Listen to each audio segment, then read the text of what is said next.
This is Nick from No Sticker Co. and I'm doing a bike check.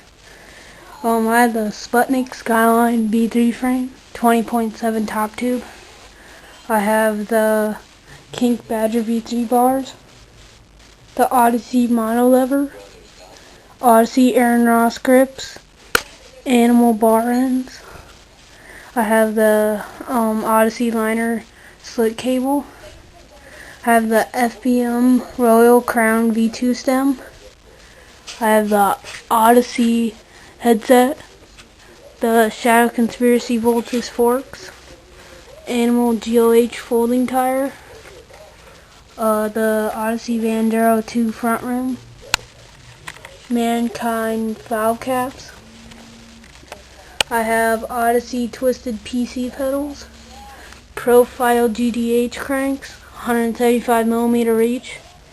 I have the 25 tooth Sputnik Icon sprocket, 25 tooth. I have the Profile bottom bracket, 19mm. The Mechanic hollow track chain. I have the Odyssey Evo 2 brakes. I have the Eclat complex padded seat combo. I have the Odyssey Hazard Light V3 rim and the Animal ASM folding tire. And yeah.